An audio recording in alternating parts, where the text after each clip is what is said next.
What's the Scottish Family Party got to say about the cost of living crisis? Well, quite a bit, actually. Well, let's start off by going back to our policies.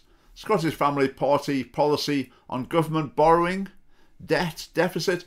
Well, our policy is that the government should borrow money in an emergency, when there's a crisis. That's when you borrow. In the normal run of things, you avoid borrowing money. Like COVID-19, will that be classed as a crisis? Yes, to some degree. I'd have justified some borrowing. Why do we have that policy? Well, partly because that if you borrow money, then you're effectively spending the income of future generations without their consent. If you borrow money, there's got to be interest paid on it. It's going to be paid back at some point. But if one generation borrows it and then just hands it on to the next generation, then we think that's an ethical question. Because what governments do in terms of their finances and borrowing is the opposite of what families do.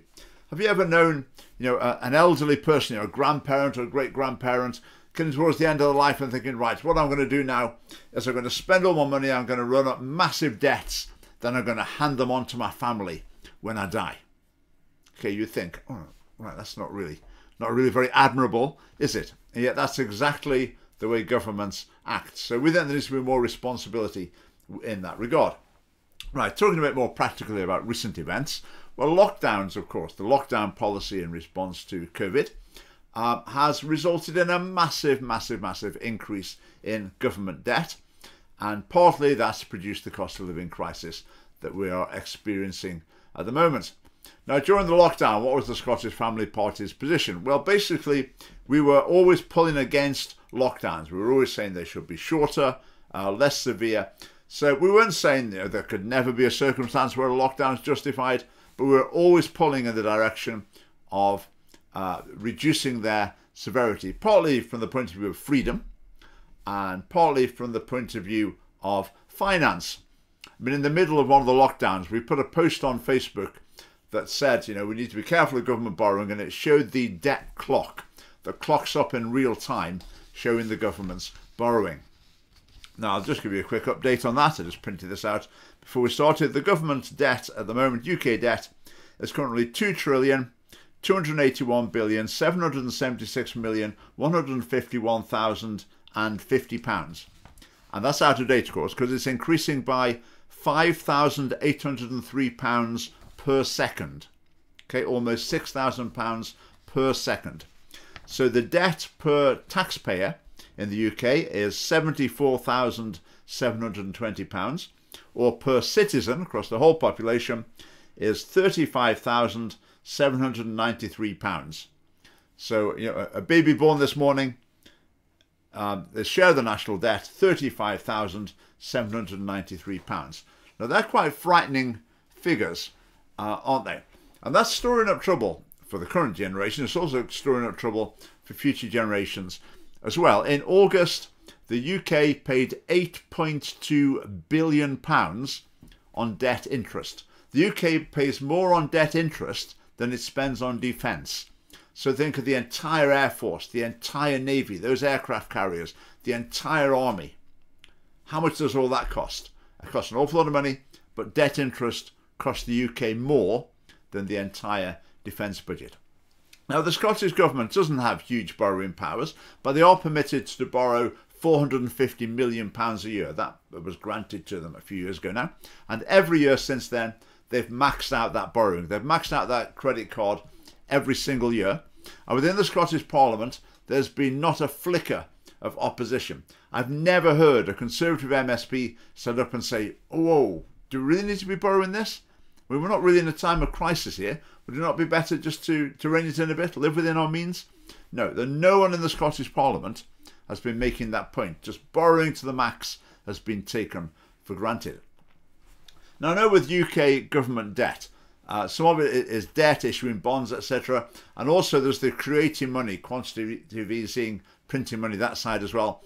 Now, it's quite complicated because when the government borrows money, sometimes it's sort of borrowing it from itself, and it's all a bit vague, and that they merge into each other a little bit. But the inflation we're experiencing now is a result of the government's policies. You've heard the phrase "no free lunch." Remember the Eat Out to Help Out scheme? We went to a restaurant and had a meal half price or something. Seems great at the time, but of course that's storing up problems for the future. And that's what we're now experiencing. The more money there is in the system, the less your money is worth, the less it will buy. Because the things you want to buy, there are other people wanting to buy them as well, who've got more money and therefore are willing to pay more for them. So this is why you have inflation, which is what we have now, a serious problem. Now, the Scottish historian Niall Ferguson, he thinks that nations go through a cycle where the government will overspend and it will end up with some sort of financial crisis. Things will fall to bits. There'll be a major problem, inflation running out of hand, government finances in a total mess. So there will be a crisis. And the generation of people who've experienced that crisis will then think we need to make sure that doesn't happen again. So that generation, when politicians appeal to them and say, we've got to make sure that doesn't happen again, they'll think, good point. Yeah, we need to be responsible. We need to rein things in a little bit. But once a generation who can remember that, once they become a minority or a very small minority, then when politicians say, look, we have to be responsible, we've got to make sure that this doesn't all fall to bits again, then people are more likely to think, what are you talking about? It's never happened. I don't know what you're talking about. Everything just seems to go along fine. The government borrows more and more and more, and everything just carries on as normal. So we don't know what the fuss is about. And according to Niall Ferguson, he thinks this cycle is unavoidable, and the only way out of it is for there to be a financial crisis for a nation, which then makes them realise that, right, we need to be a bit more responsible and prudent in the future.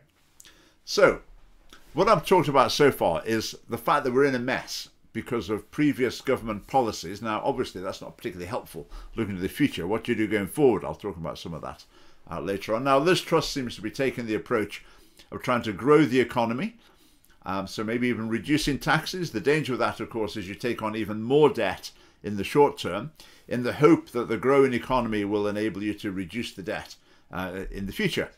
So that's a risky strategy, but it is a strategy.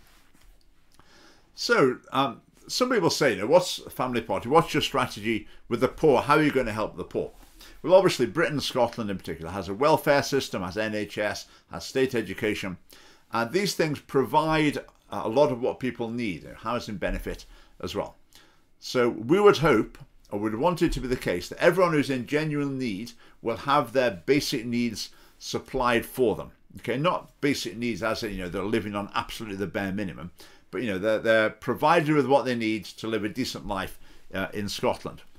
But we've also got to bear in mind, if people are thinking, we should be more generous in our provision for people who are in need of support, then that extra generosity is going to come from where? Where's the money coming from? Well, is it going to be borrowed? That stores up problems for the future. Is it going to result in spending less in other areas? In which case maybe people might lose their jobs, facilities might be closed. There are difficult decisions to be made. But certainly where there's genuine need, it needs to be met. That's a real fundamental, I think, principle on which our nation is founded. Now, the Scottish Government, despite the seriousness of the issues that we're facing now, I was talking to someone involved in the government not too long ago, and they said basically there's no money left. There's no slack in the system. Any money that's found for one thing has to be taken from somewhere else. There are no reserves to dip into. And yet, despite the seriousness of the situation, if you look at where the government's acting, it's as though it's just business as usual. Little examples, like the period dignity officers appointed. Now, there was a big fuss because it was ridiculous it's a man. But surely the bigger issue is that they're even thinking about wasting money on that sort of thing when we're facing the sort of issues as a nation that we are. Nicola Sturgeon was spending a huge sum of money on creating some new women's consultative forum to add to all the other ones that exist. It's like it's monopoly money to them. As far as the government's concerned, it just doesn't matter. You keep spending on your pet projects however you like. It's like as though reality hasn't really hit home to them. Now, I heard from someone who went to a foreign aid conference in Scotland very recently, involving a lot of government representatives.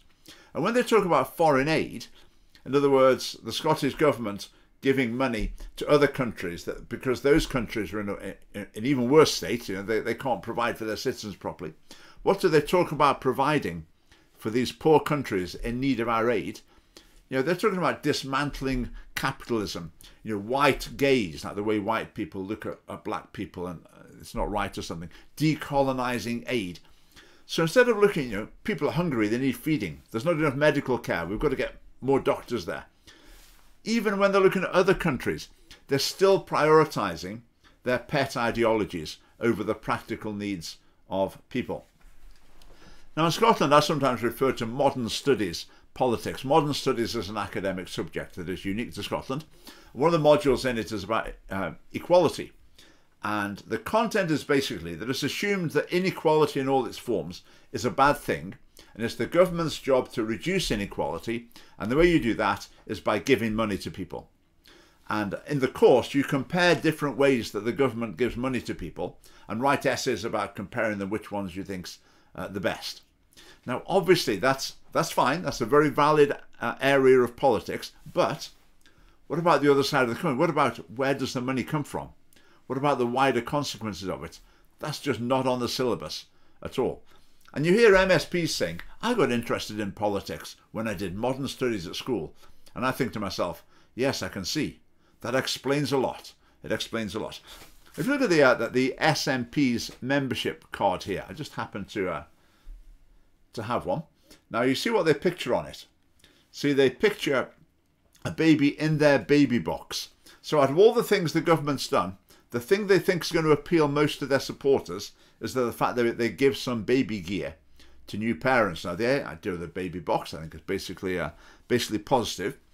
But you see that the government thinks that what people are most interested in is what they're giving away. It's not the big policy decisions, it's just what they're giving away. And I think that mindset is really deeply ingrained in the Scottish Parliament, not just in the government, but in the other parties as well. But really the Scottish government should be thinking, it's game over. This is not the time for throwing money at their sort of pet schemes that don't actually do any good. It's just virtue signalling, etc. And they need to get the finances in order and at the same time look after genuine needs in the community. Now, an issue that's been in the headlines in Scotland in the last month or two, and will be again before too long, is strikes. Now, when council workers were going on strikes, it was fascinating because if it was a Labour council, you'd get SNP MSPs on the picket line, right with the strikers. When it's an SNP council, you get Labour MSPs on the picket line. So, and then the Conservatives, they're saying, well, it's all the fault of the SNP government for not giving the councils enough money, and the SNP government saying it's all the fault of the Westminster government for not giving them enough money. Okay, so no political party in the Scottish Parliament will actually address the issue of strikes and their potential consequences. Now, if inflation is high, obviously, if you get a 5% pay increase and inflation's 10%, well, that means I wouldn't say it was a pay cut, but in real terms, your pay is going to be worth less.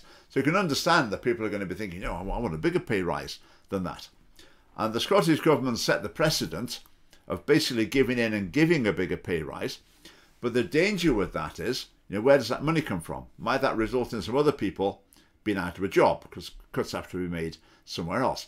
And if you find some extra money for one group, then that's going to encourage other groups to go on strike, other public sector employees, obviously, to go on strike as well. And if they're all given extra money, then that means even more people are out of jobs. And if all they're given more money, then even more people will think, well, we're going to go on strike as well. So it can be a vicious circle. So it's a dangerous time for the government. And the SNP government has set off down the track of finding extra money to meet quite high pay demands. So we'll have to see how that works out in the longer term. Right, another factor in the cost of living crisis that's been very important is energy. Now, Scottish Family Party policy has always been that we would take a pragmatic approach to energy supply, to electricity generation in particular. So, for example, nuclear energy, which is being phased out in Scotland, the Family Party, we've tended to think we will be open to looking at all forms of power generation and assess them on their merits. I think some people are ideologically opposed to nuclear power, whereas in fact it can be very effective and obviously doesn't contribute to climate change. Now, when people say they're really concerned about climate change, we're going to be extinct in 20 years or whatever, and then you say to them, all right, nuclear power will help with that. And they'll say, oh, no, no, no, no, we don't like nuclear power for some other reasons. When people say that, I tend to think, I'm not sure I believe you. When you say, you think humanity is facing extinction in however many decades, and then a solution is offered to you and you reject it on grounds that are really quite flimsy. Compared to human extinction, the grounds you're rejecting nuclear power on are really, don't really weigh up for that. So certainly we would be more pragmatic with energy supply. But the problem with the cost of energy that we're experiencing at the moment is because UK and Scotland's energy system, electricity system, is interconnected in a world market. And fossil fuels as well, we're interconnected in a world market. So in a normal run of things, that's probably a good thing. That will reduce prices, having an open market. It's also meant that countries can meet their green targets and be very proud of the way they've decarbonised. But then you just import the energy, import the fossil fuels, import electricity from other countries that might be generating it, who knows how. So it allows for a bit of hypocrisy there as well. Now, the advantage of a free market in energy is that it can keep costs down in the normal run of things, where there's connections. But the disadvantage is that you lose security. You lose energy security, and you're vulnerable to market fluctuations, obviously. So, for example, when Germany decides to rely on Russian gas, which is a very unwise move, but that's what the Germans did. Now, they've made a mess of it. So what are they going to do? They've suddenly got a crisis. They need to be buying gas and electricity on world markets in huge quantities, and they've got the money, they'll do it.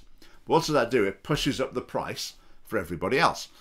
So the energy that's generated in Scotland is more expensive because, for example, German companies are bidding higher for it, which is making it more expensive for us here. Now, that situation could be avoided by having some sort of export tariff or some sort of capping of costs, or in the contract or the license that's given to energy generation companies in Britain or in Scotland. There could be clauses in that which deals with this eventuality. So if the global prices go up, still the energy supply costs in the UK are capped. I think that doesn't seem too difficult a thing to do to me, to build that into contracts, but it hasn't happened thus far, and it could happen in the future. And I think that's something that could be implemented quite quickly. I think this sort of deglobalization effect, it's quite widespread. A lot of industries as well are starting to realize that, okay, we used to buy this thing from China, and that was great, but we're now realizing, hang on, China's now not supplying, and we're in a mess because we can't make any here. I mean, the classic case is chips, microprocessors. Because lots of things that are built now, they need chips to complete them. So the car industry in Britain, for example, has been pretty crippled by the fact that they haven't got a supply of chips to put in the cars. So you've got companies that can put the whole car together, all finished, but they haven't got this little thing to put in to actually make it work, so they're able to sell it. Now, a lot of companies are starting to think, well, okay, it might have been the cheapest to get this chip from Taiwan or China, whatever, but maybe we need to have more of an eye on security, and we need to shorten our supply chains. We want to be sourcing these things from a bit closer to home. And if you're buying it from France, that's probably more secure than buying it from China. But better still, can we not have these things made in the UK? Okay, it might cost a little bit more, but it will be more reliable, it will be more secure. And in an unstable world, that becomes very important. So I think those steps that businesses are taking in that direction, then I think governments should be thinking in the same way as well. Now, these problems I've talked about, pretty serious, obviously. I mean, to add them to them, of course, we've got demographic decline. Decline in population is a financial disaster for a nation that's structured on the basis that the taxes paid by younger people pay for the healthcare and the pensions, whatever, of older people. That is the way it's structured in the UK. It shouldn't be. It should be that a generation pays into the system, that money's in the pot, and it's there ready to pay for that generation in retirement. Roughly speaking, that should be the way it works. But it doesn't. It relies on current taxpayers to finance retirees. So if your population starts declining, you've got a very serious problem with that. Now, in the longer term, we've got policies to address that in terms of encouraging fertility, and also in terms of government finances. Our policies of encouraging stable families could vastly reduce the burden on the state of providing social services, medical care, all sorts of services to people in great need, but those needs would be significantly reduced if family stability was enhanced. Now, that project, how long does it take for that to come to fruition, though? I mean, we're talking decades, really. That's very much a long-term policy. So what can we do right now? Well, the government needs to meet genuine needs where people are in need and their basics of life are not being supplied. We need to make sure that they're looked after. And alongside that, the government needs to be tightening its belt and eliminating unnecessary spending.